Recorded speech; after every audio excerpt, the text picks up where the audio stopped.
Opening time. It's time for things to open. How's everybody doing today? Write a comment about how you're doing today. Welcome to M3 is 3D. Every day I shoot a short film to give the authentic slice of life of a 3D printing entrepreneur. We've been in business for 6 years. And this is how it all works. You guys feeling the love yet? Let's get that morning roundup. So this is a George Orwell right here. Don't sell a lot of these. I was really thinking this might be a big one back in the day. Got a classic skull can. Got another big otter dish. It's been a while, so it's nice to see a familiar face. And we've got a Dorothy. You already know we've got another D20 we're making. You already know we've got another D20 we're making. There is something kind of exciting this morning. It's hard to tell, but this is half of a giant, yes, a giant hot dog. We're really taking this big food thing seriously. We have 2 halves of the hot dog. They're gonna print, they're gonna bolt together, and then we have little strips of mustard to print out. It's gonna be pretty dope. We've got a few special projects today, but one of them, we're gonna finish the ice cream cone. Yep, we got the waffle coney kind of part basically done. And I think we're gonna make this like a bright pink or something. It occurred to me that this could be like a thing for yogurt shops or ice cream shops. We may want to give it a little bit of universal appeal, but I just think it would be so eye-catching. Just be like, you know, like a neon crazy pink. Oh, by the way, a bunch of you downloaded the big Moai. Just want to say thank you. I'm really on this kick of making a list of things and just doing them. Like, I'm kind of mentally doing this beforehand, but I think explicitly doing really helps. So first thing, we're gonna do the cone. We're gonna get the cone done because I really want to get that rolling. Let me see. I can't even read what I wrote. Oh yeah, of course, drink pics. We've got to get pics of the milkshake. We're gonna do some E-rank. It's been a minute. Want to do maybe like 3 listings on E-rank. It's time to get that rolling. Gonna make a new product of some kind, and then we're gonna package because we painted all that stuff yesterday, as you remember. But I'm not gonna lie, I'm kind of dragging this morning. So we are going to Coffee Town. I know we get coffee every day, but man, sometimes you just need the coffee. We also have a package to drop off. This is the Muppets. I want to make sure that nothing happens to this thing, so we are taking it to the post office personally. I know a lot of people aren't going to get this reference, but you guys ever watched The Aviator? One of the takeaways from that movie, and I guess I don't know how true it is, but it seems like corporations back in the day didn't used to like focus group everything and just, you know, do all this research on every product. I just saw one of the new Dodge Caravans, and to me it looks like a car that was like designed by a committee. Then look at like a 57 Chevy or a 1968 Stingray Corvette with the gills. I could be wrong. I don't think cars back in the day in the 50s, 60s, 70s, I don't think there was like some focus group where they were like, well, do you like the proportions like this? Do you like the hood like this? I think people were just designing stuff and they're like, yeah, that looks cool. Let's make it. I mean, that's basically what I'm doing. I like to design a thing, get it to a point where I'm like, yeah, that looks cool. We print it, we list it, we sell it. That's it. No focus groups, no studies. Anyway, the reason I brought up the Aviator is that's like what Howard Hughes did, I think. I mean, they did like wind tunnel tests and stuff back in the day, but it was mostly just some guy drawing on a piece of paper, like, this plane looks cool. That was the golden era, bros. Look, a lot of you are probably autistic 3D printing people like me. I know you were in study hall, like drawing tanks and like cyber planes and fighters and aliens and stuff.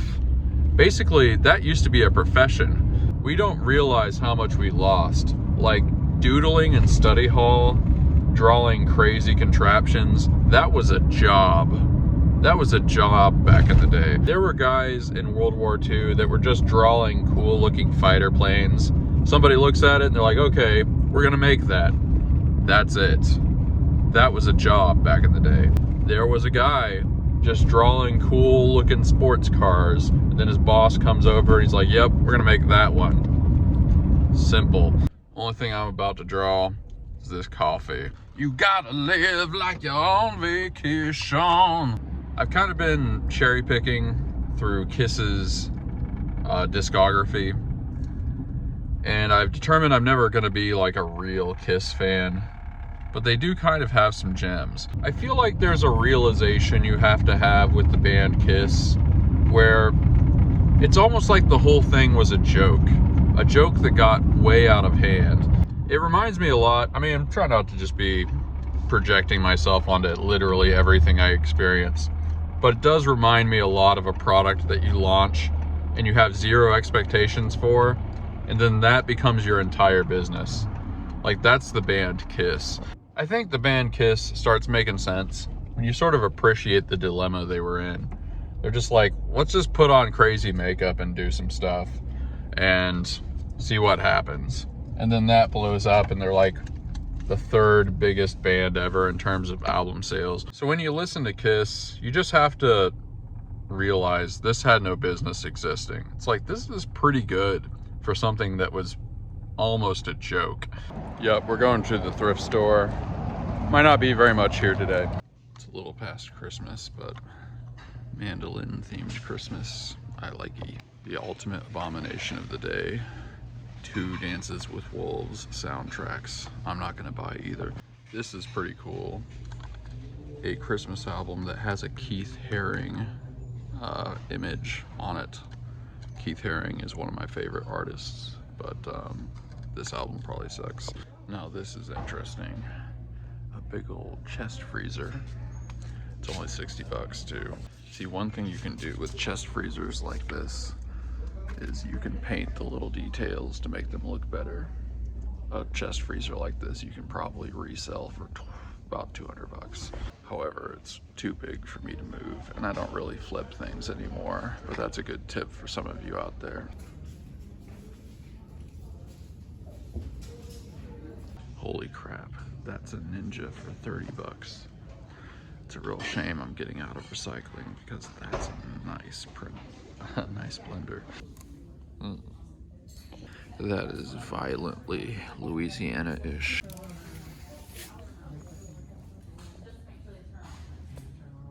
Not the greatest visit. There were some pretty good flip items in there. Yeah, a little bit tempting with that freezer. I mean, I know I could get 150 easy. All you have to do is just touch up some of the scratches and stuff. But we did get a couple of tapes. The Mandolin Christmas.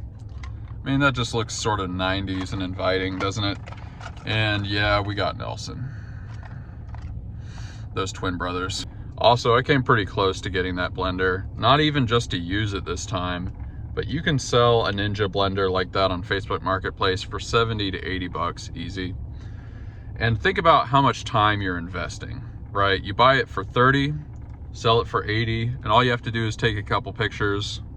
You can write a description. You could probably get ChatGPT to write a description if you want to save time. And that's 50 bucks. Maybe you have a half hour in it. Half hour equals 50 bucks. That ain't bad. Similar analysis on the big chest freezers, assuming it, you know, works, which we'd have to figure out. I would say with a little bit of white paint to paint some of the cracks and stuff, make it look slightly better, you might be spending an hour, but it was $60. I bet you could get $100 profit or pretty close. So that's for an hour worth of work. Of course, it takes up some space, so that sucks, but flipping items can be worth it. You just gotta be kind of smart about it. You also have to know what people are gonna buy. And I actually have 3 refrigerators, small refrigerators at the shop that I'm gonna try and sell because we gotta consolidate things because we're moving. Oh yeah, we gotta get paint. We're gonna do that as well. Bingo. I'm downloading from my dash cam this one little interaction that was on the road. Nobody got hurt, but it was just kind of funny.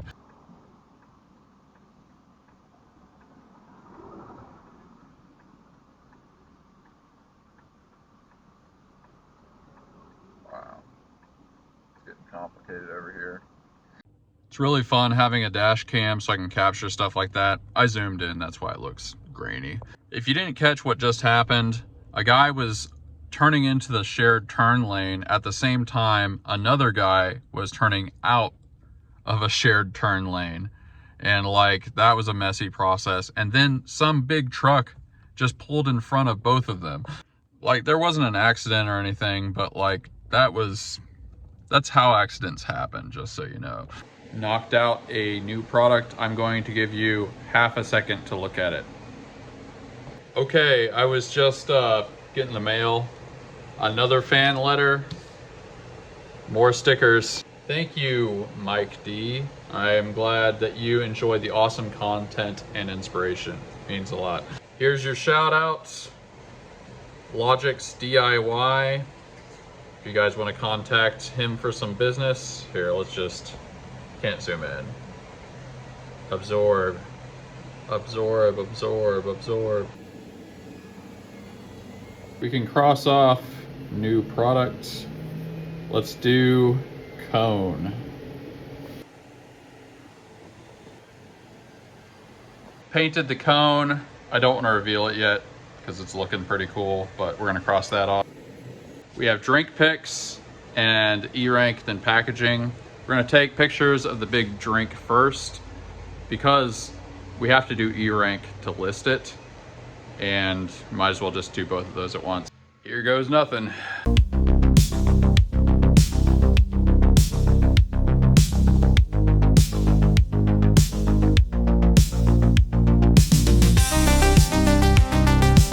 Well, we can cross that one off.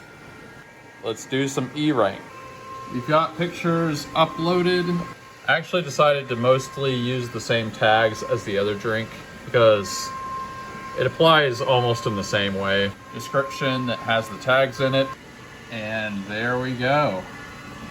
Perfect.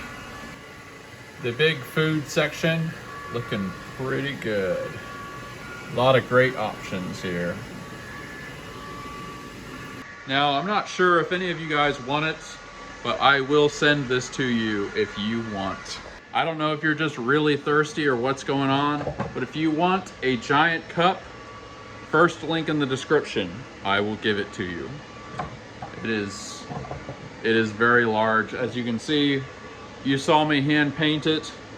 It's the real deal. And yes, the straw is detachable and it is beautiful. So if you want this for some decor, or you want to prank somebody with it somehow, I don't really know what you've got in your evil mind, just message me on Etsy, first link in the description. Because I really don't want to have this thing just around here, especially since I'm making a lot of large objects on a regular basis. All right, we skimped a little bit on E-rank here, but we kinda did that on one item. It's just time to package now.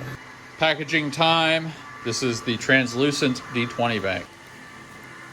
So I think I just put something together that I've never quite connected in my mind before. So a question you could ask yourself is, what is arrogance? And maybe conversely, what is humility? The most defensible answer I've ever been able to come up with on that is arrogance is having an inflated sense of self, or an inflated sense of what you can do. Like you're overestimating sort of what you're capable of or what you are or something like that. Humility would kind of just be the opposite, having an accurate view of those things. So something I think about, Tony Robbins has this quote, the only way you can know how far you can go is to go too far. In other words, like if you're not constantly pushing the boundaries of what you're capable of, you can't have an accurate view of self.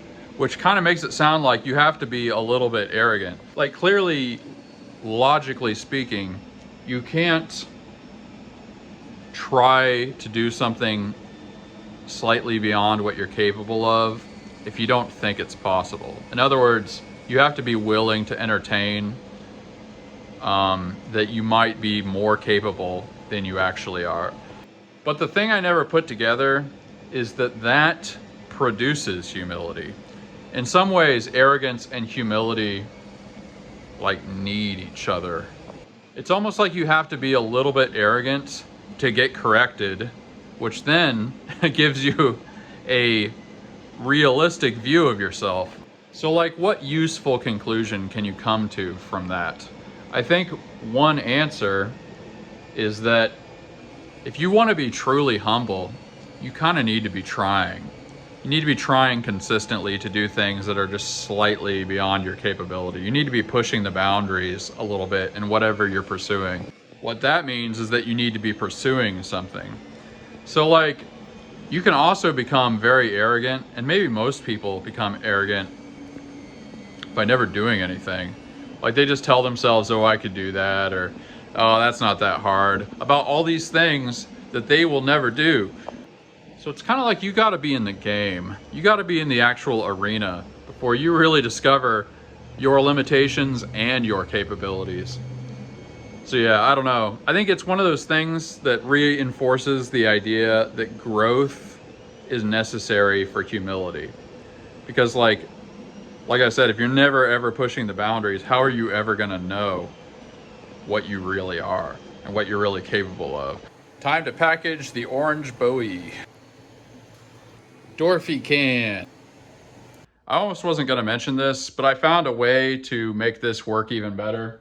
I find that tilting it makes it bunch up less. When this thing's pushing it out, sometimes it gets a little bunched. Doesn't happen a lot, but it's annoying. And I also figured out that there's a reason you need to snake the film through this thing. If you take a look, it's because it slows it down, and slowing it down allows it to get even more full in the little air pillows. So it's a small improvement. I kind of wasn't even gonna mention it, but it does help. All right, time for the Sunset Fade Smilodon skull to be going to its forever home. Little Fragidish. Moai. Bronze Owl. Exit. Stage left. That's about it for today. Hey, remember, first link in the description, if you want the big drink cup, just message me. Oh man. Feeling pretty grateful, actually. This whole gratitude thing really does work. Because I always feel sort of grateful when I'm at this stage in the show, in my life. So I just untaped the big ice cream. We're gonna save it for next episode. Make sure you watch tomorrow. And it looks really cool. And that is nice. I'm liking the idea of getting to take pictures of that. Also, the hot dog is printing. Probably in a couple days that's gonna be done. It's really fun coming out with new products. I've been wanting to expand the line of big things and big food, and it's really happening. We have the opportunity to do that. Very grateful for all of that. Let's read some Discord. Don't discard the Discord. Read this earlier. This is Space Brain, been featured on the show. I had my own crack at vending 12 to 13 years ago, talking about the vending business I used to have. Took the Raspberry Pi 1, added 3 grams, and designed a circuit that detects when coils move. After everything worked perfectly, the VCs pushed me out for being autistic. Relatable. Peril of bringing on partners. As people say, the only ship that won't sail is a partnership. So true about creativity. I am technically creative, but not artistically creative. Definitely can't do it all alone. That's an interesting distinction. I think what I would say to Space Brain here, creativity is actually a hardline personality trait. It's called trait openness, or yeah, it's called trait openness. I was thinking that the opposite of openness had a technical name, but it doesn't. So anyone that is high in trait openness is creative, kind of by definition. You may not feel artistically creative, but it may just be that you haven't done it very much. There's a lot of things that we think we have a certain kind of creativity, and sometimes that's sort of true, but it's also like sometimes you just haven't done a certain thing. This is something I've kind of discovered.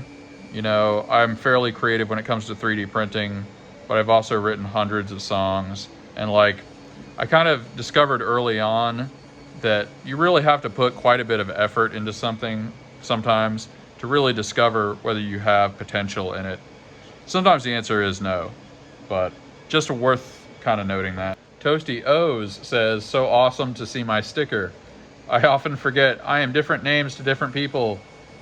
You not sharing your human name for the longest time makes total sense. Okay, well, I guess Toasty O's was the person from the other day. Yep, he does have a lot of names. Space Brain later went on to said, they ended up not understanding my work and throwing it away. They had to hire 4 engineers who took 3 years to redo the work I did myself in 6 months. Total clown show. Boy, is that relatable. On YouTube, CSI3D says, love it.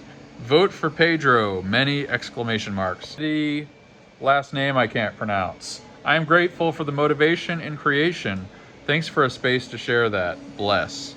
You too, homie. Ian MCE, big contributor to the channel, says, I also have a very good friend who passed under similar circumstances many years ago. I also think of him often. Yup, as Procol Harum said, there's a lot of it about. But enough about me. Tell me what you're grateful for in the comments. Tell me what's resonating with you with my show. How can I serve you better? Are you just a crazy person who's going to complain about random things, or are you going to tell me something real? I don't know, but I do genuinely want to hear what you guys have to say. Gratitude Gang is quite the posse. I really don't know what I would do without you guys. Real talk here. So let me know what you're grateful for. Let me know what coffee you're drinking. Let me know anything you want me to know. Noception. If you want to be in the Discord, just message me on Facebook. Link on the main YouTube page. If you want the drink, message me, first link in the description. And that's about it for today. Nice seeing you guys. Thanks for watching. Peace out.